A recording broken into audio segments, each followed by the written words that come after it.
So, Yash, welcome to the KaroStartup podcast.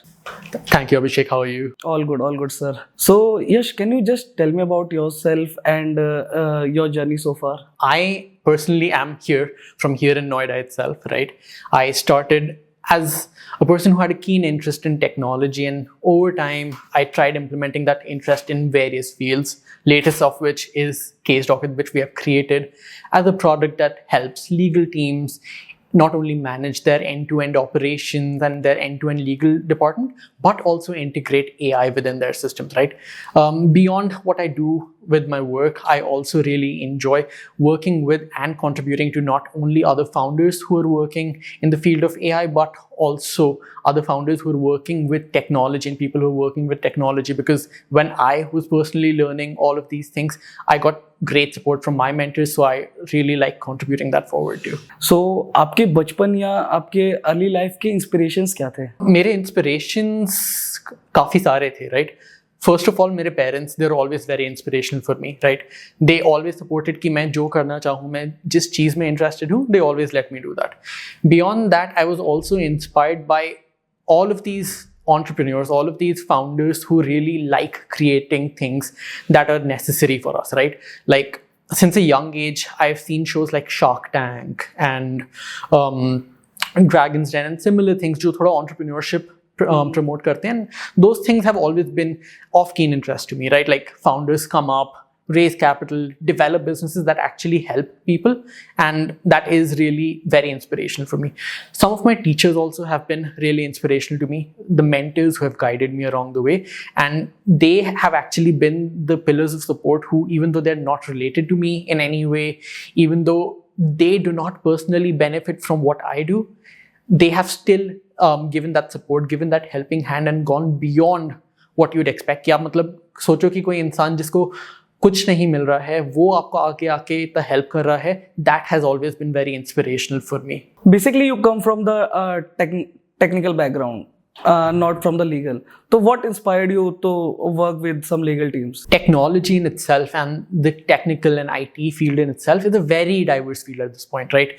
You have people working in the medical side of things, the defense side of things, the operation side of things. What I saw is that between all of this, right? And this is something that I've heard from my clients. This is something that I've heard from my mentors along the way, that the two hardest fields to change and the two hardest type of people to change are doctors and lawyers. And medical may obviously, I did not have too much of a background, but I had some connections to the legal field. I had some exposure to both law, legal cases and legal contracts and things like that throughout my life, that I saw that this is a field that really requires that change, right? When we see law 5 years back, 10 years back, it was very different from what it is now, from what legal teams have not only become now, but have been learning to and growing to now at this stage. And that is actually something that really attracted me to the field. So when we stepped into the industry about 6 years back, right, we saw that lawyers were still working either on their pen and paper or on their online Word documents and files, and things were getting lost and going all haywire, right? And like, this is something that I personally felt when I interact with my lawyers, that like things get messed up, and that is not something that you'd expect in today's day and age where AI is coming up and technology is coming up, that such a huge sector of society and such an important sector of society, which is managing this data for us, is going haywire. And that is what actually made me think that I should bring legal and technology together. So, some of your personal experience also. Definitely. So I have family who have again been working in both the fields of technology, with big tech, with operations and technology. And I have family who have worked with not only lawyers and people in the legal tech industry, but have actually worked towards deploying technology in law. And that is what really inspired me. You have mentioned medical and the law. तो basically मैंने ये चीज़ notice किया है कि medical में इतना जो उनके सिस्टम होते हैं, जो फॉर्मेट्स होते हैं, उतने वीक और ब्रोकन नहीं होते, लेकिन लीगल में ये चीज़ें हमें देखने में मिली है. तो आपको कब पता चला कि ये चीज़ें आप इतनी ब्रोकन या इतनी वीक है? मेरे को कब पता चला? I would say that as we build the platform, right? Like हम लोग enter or when you just started? I'd say both of them, right? So when we actually started casedocker 6 years back, it initially started with just a case management platform, right? To manage your litigation cases, अपने legal cases को संभालने के लिए project management type tool. Project management tool to like track cases का status, legal उन सब का status वगैरह, right? But as we entered into the industry, हमने देखा कि issue क्या आ रहा है कि people are managing their data in 50 different places, and people are using 20 tools to manage their data, that the most important, most mission critical data for an enterprise is getting lost, right? If you go into an enterprise, their contracts, their cases, their notices, this is not only confidential data for them, but also data that drives up their bottom line, right?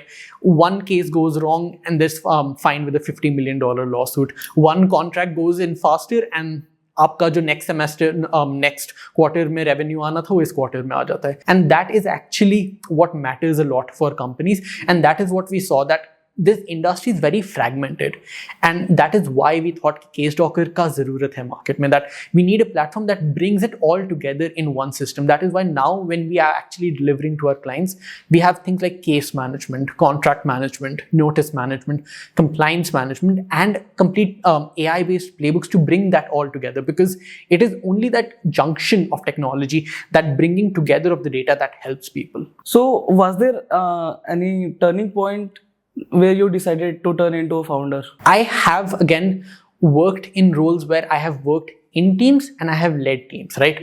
I've enjoyed both of them. I enjoyed कि कोई मेरे को बता रहा है कैसे कैसे कर रहे हैं, and I enjoyed setting that pace too, right?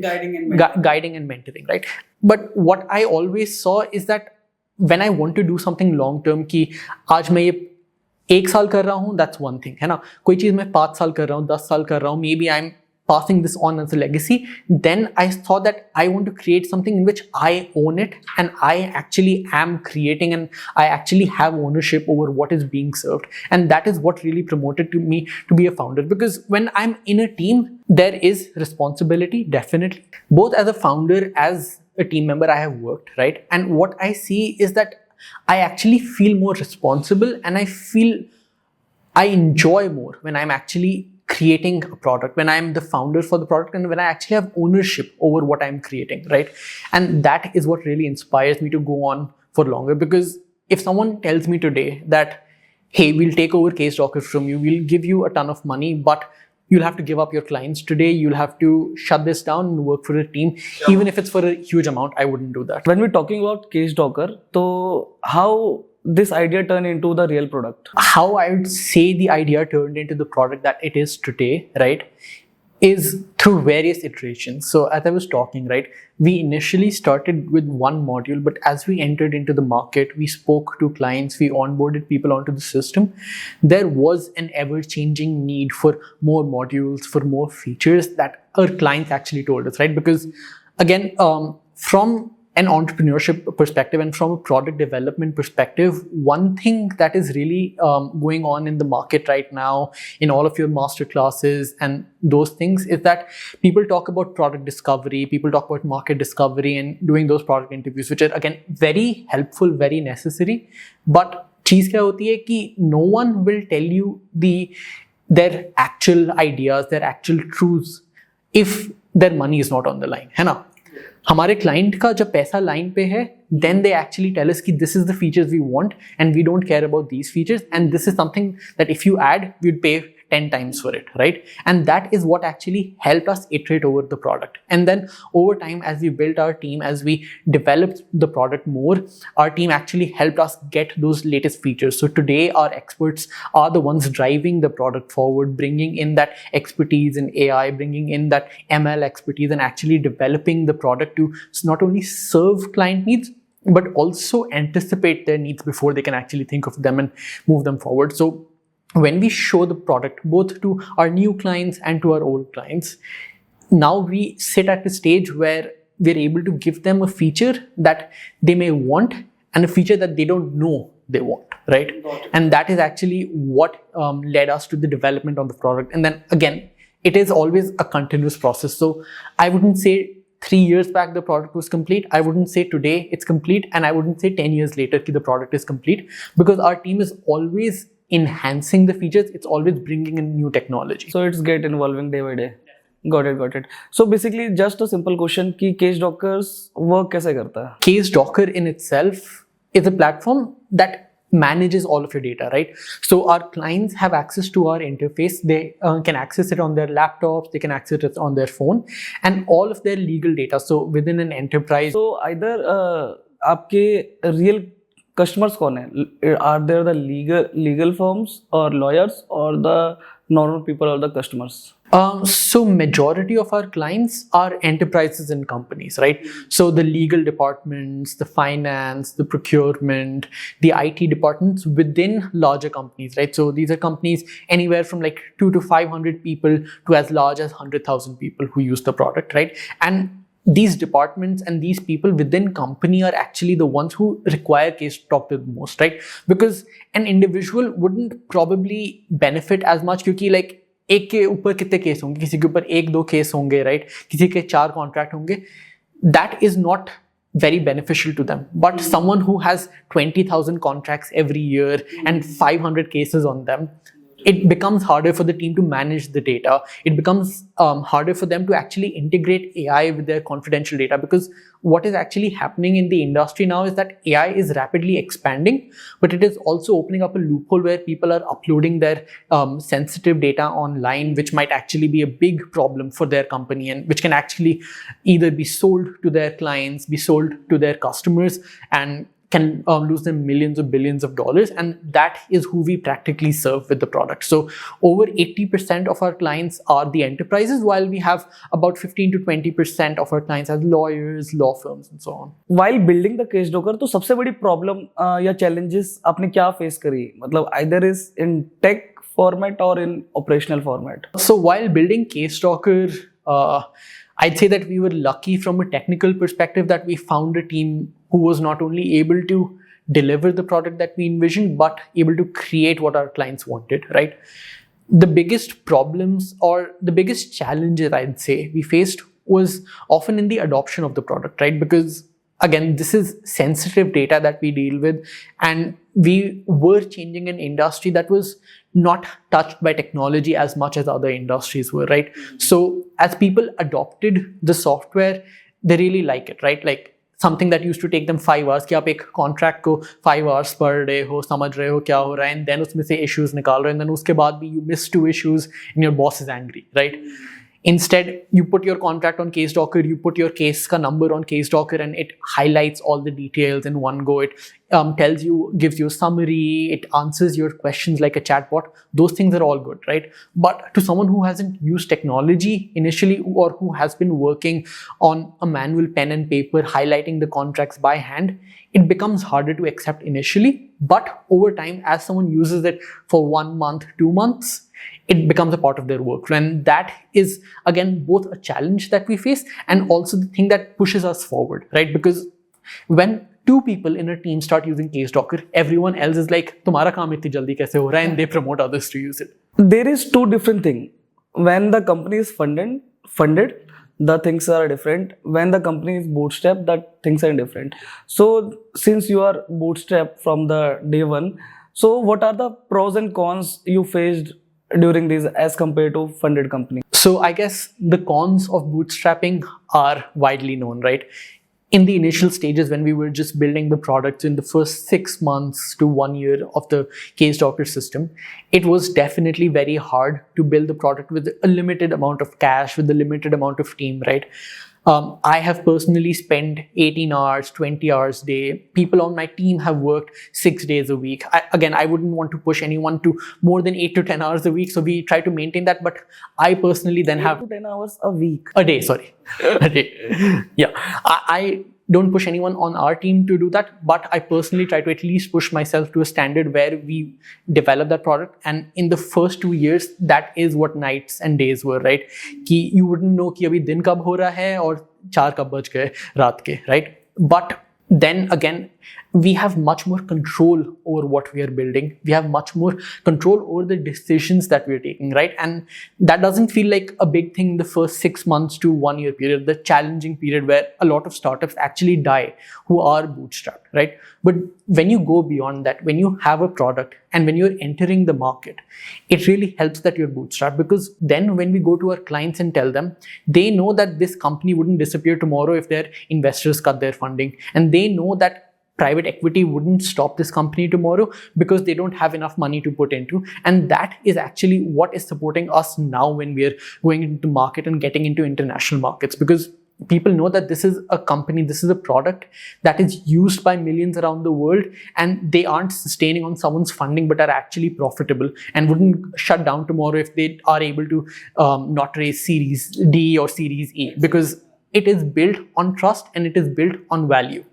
And one thing that we really see that's a pro when you're building a product that a company that is bootstrapped versus a company that is taking funding is that and again, I have friends who have taken both funding and who have companies that are bootstrapped, right? I wouldn't say that it's wrong to take funding or it's better to go bootstrapped, right? But one challenge that we see is that when we build a product and when we deliver a product to our client, we ensure that it's not about billing on the paper more and then not actually delivering something, or ensuring that, hey, we're able to get the orders in the next 2 months so that we can put it in on our term sheet for the next fundraise, but actually building that connection, building that relationship with our clients. And that actually helps us today when we have clients shifting over from competitors who took funding and now are at a stage where they're either not profitable or their investors are demanding things out of them which are not possible in the market. casedocker today supports more than 400 plus companies. So आपने इसको scale कैसे किया, मतलब without heavy marketing? Initial phases में, right, in the first 1 to 2 years after the product was built, it was a lot of the founders actually getting out there, everyone in our team, engineers. We had a team of 1 to 2 people in marketing initially too, right? So it was us only going out, talking to people in our network, talking to people at conferences, events and stuff, actually getting them and bringing them forward. And once we had about 100, 120 companies signed up on the platform, which was around when we had about 80 or 90,000 people actually using the system, right? It was widespread enough within the companies कि someone moves from company A to company B, they recommend कि we are using casedocker there, हम लोग यहाँ क्यों नहीं use कर सकते हैं, right? So that word of mouth marketing has been definitely a great way to help us get out and help our client base expand. And now definitely as we scaled, we expanded the team, we expanded people in the team, and we expanded what we offered with the product, right? So a lot of our marketing is still around founders actually talking to people at higher levels in the company, or engineers reaching out to people within the companies who know can make a difference. And that is how it has been scaling for us at this point. Yes, you having a team of 100 plus people.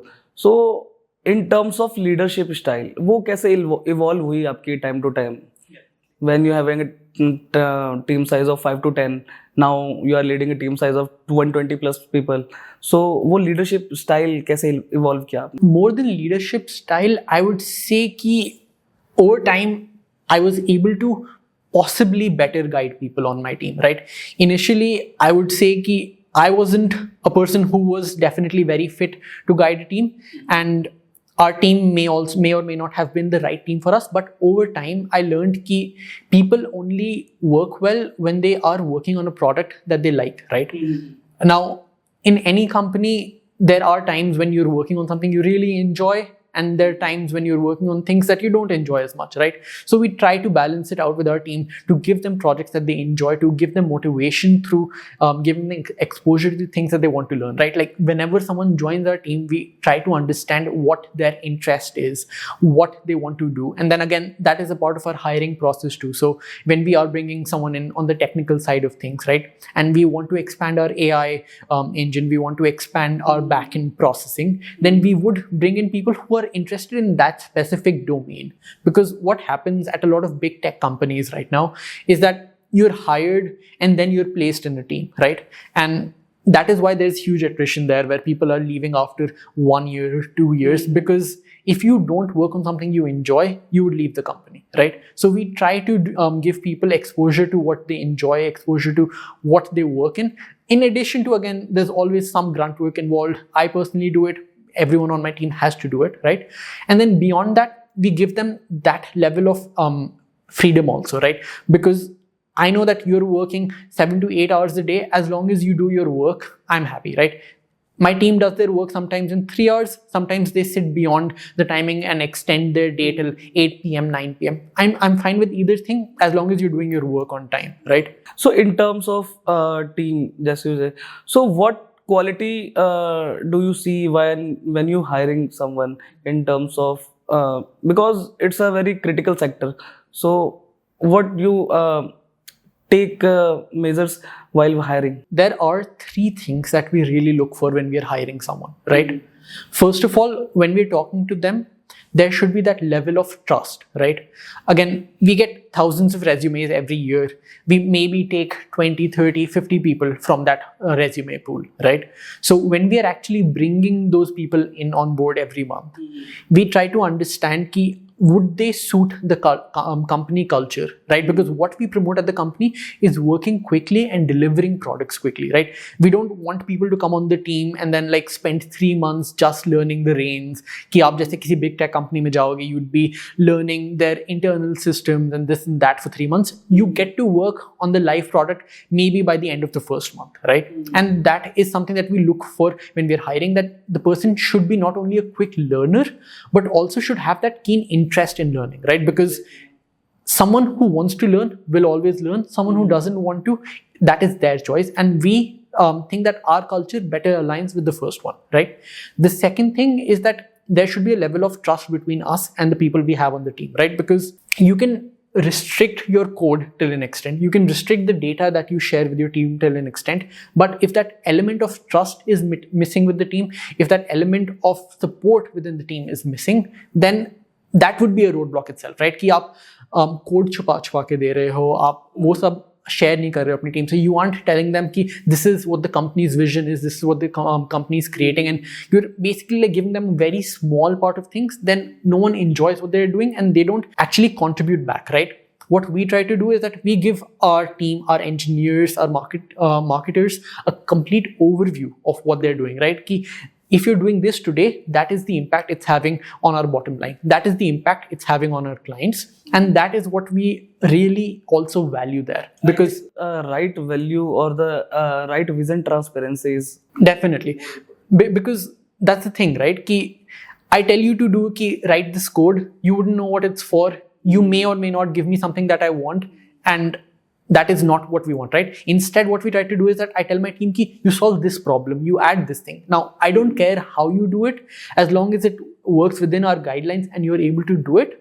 People are able to give me a better output that way, right? Because again, that level of micromanagement that people call, we have tried it in the past, right? When we started the company, we'd be telling people, you work on this specific thing, you do this part of the code. And what that leads to is not only confusion, but people aren't able to display their full potential that way, right? While when we give them that freedom, it is much better, right? And what we also ensure that whatever we are sharing with the team is not data that the client doesn't want us to share with our team, right? Because we work in a confidential field, we work in a field where data privacy is very important. That is why we have measures, both hardware-based, software-based, and permission-based, so that the team never directly interacts with our client's data, right? So that actually helps us sleep better, because we know that someone wouldn't accidentally leak our clients' important data online, because it is physically not possible for them to do it. And then beyond that, it is that level of trust and support that we built within the team. When it's come to the team culture, so how do you maintain the culture that align with your company's vision, that scale faster company? How we try to maintain the culture and how we try to bring that forward is that not only do we try to motivate our team, as I told you, with things that they like working on, but we also ensure that when we are hiring people on our team, right, we tell them upfront that this is a role in which you would be given that independence that you have, but you'd also have to put in that extra effort. And that, I think, is very important for us when we are talking about the company culture to go on forward. And I would say that in addition to that, we also try to hire people who will better complement others on the team, right? Because you might have heard that one wrong hire can really affect a team. So we try to ensure that people who are hired and who stay on the team long term are those who better complement others on the team, and they don't actually have that kind of competition where you're bringing others down, but you're instead supporting others to succeed further, right? Because if you bring competition into the team, people try to achieve goals, people try to achieve their own goals instead of the company's vision, and that is something that we never want. So basically मुझे ऐसा लगता है कि legal tech is still catching up. तो आपके हिसाब से सबसे बड़ा गैप कहाँ पे हुआ है? Today, when legal tech is expanding as an industry, right, the biggest gap that we see is in the way client data is handled and the way it is processed for people, right? With legal tech, companies initially didn't want to expose all their data till they trusted the platform. And platforms weren't built to actually manage a company's end-to-end operations, right? Like, majority of the legal tech products in the market right now only handle one aspect of your complete ecosystem, right? Like, one system will help you sign, one system will help you process your documents, another system will help you maybe work on and manage your contracts and cases, right? But nothing brings that together. And that is the biggest problem with the legal tech industry right now, that people are buying software, but now they need software to manage all the 20 softwares that they have bought. And this is something that we are actually trying to serve better for our clients, that we bring in all of their data, all of their platforms, and all of their legal work on one platform. Because if legal team still has to use 5 platforms in exchange of the 7 that they gave up, it's not a step forward, it's a step back. So there are many competitors in the market and new are coming up in the market. तो आप casedocker को unique कैसे बनाते हो? How we make casedocker unique, and ऐसा क्या है जो casedocker market से different है, is the variety of services and the level of support that we give to our client, right? First, talking about the variety of services, what we have in casedocker is an end-to-end operation system, right? Ki oftentimes we'd have clients come up ki today we'll be buying your contract management system and case management system, and then 6 months down the line, and this is something that we have seen for over 60 to 70% of our clients, is that if they started with 2 modules of casedocker today, 6 to 8 months later they would be like, Yash, we want to also add your compliance management, we also want to add your AI features within the system. And that is something that naturally comes when you start using the system, right? Like, you couldn't expect people to, let's say if someone starts collecting watches or shoes, right? You wouldn't expect them to have a collection of 100 on the first day. So it was a great talking with you. And so guys, that's all for today's podcast. Thank you so much.